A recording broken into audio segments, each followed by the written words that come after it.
for example, you mentioned, kind of just giving kind of verbal reinforcement and like, oh, great, I'm glad you moved. That's great. That psychologically just works, right? Pretty much.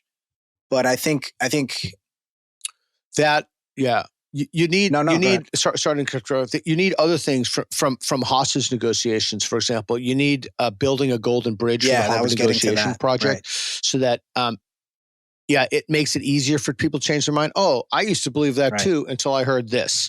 Or like the opposite of a golden bridge is when someone says something and you say, oh, you idiot, you should, I can't believe you still believe that, something like that. Like you need to make it easy.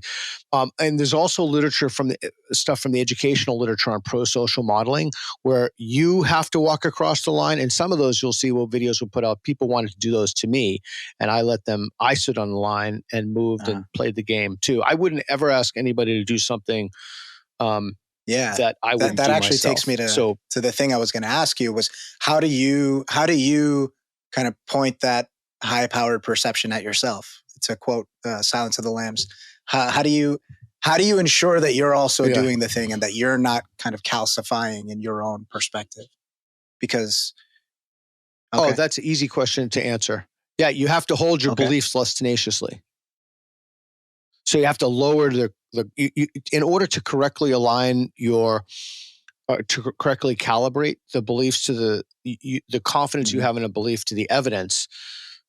It's always best to be more epistemically humble about the things you believe. And we live in a culture right now, particularly a polarized culture on the extremes.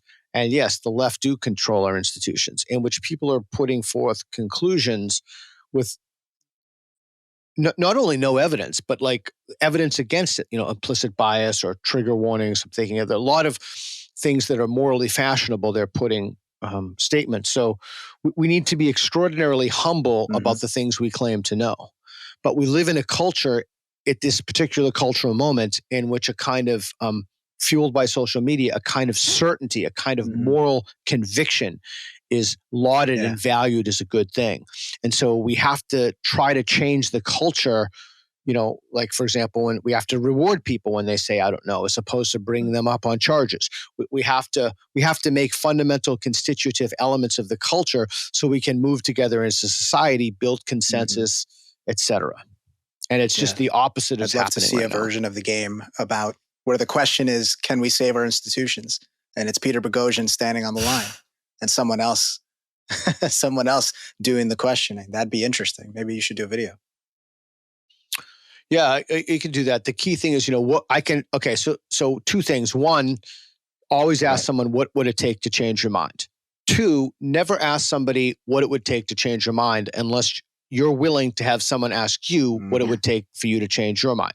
So what it would take for me to change my mind is the entire system of tenure would have to be radically transformed. Because we have ideologues who have positions for life, who have, I don't want to talk about this too much because I've talked about it so much before, idea laundered. Basically, they have ideas that are moral impulses that they've put through journals that they teach as fact. You would have to have a fundamental change in the system because the system is broken now. So this is really important. So this is what the legitimacy crisis is, from pulling off from the German philosopher Jürgen Habermas. Our institutions, people do not trust their institutions. And they do not trust their institutions because they're not worthy of trust. So I don't know if you can see behind me, but I'm going out. NPR is next on my list. I stopped donating to NPR, ask me why, and we're doing a show, All Things Reconsidered. One of my good friends and I, Matt Thornton and I, are doing a show. So the postmodernists have it exactly backwards. It's not that everything's about power. Brands like Coca-Cola or what have you, they have, or McDonald's, or they have a kind of consistency that people have come to trust. And we don't trust our legacy institutions, in particular, our media, we don't even trust the judiciary, particularly what's happened at the Supreme Court. So how do we make it so that those institutions are worthy of trust? Well, they have to become worthy of trust.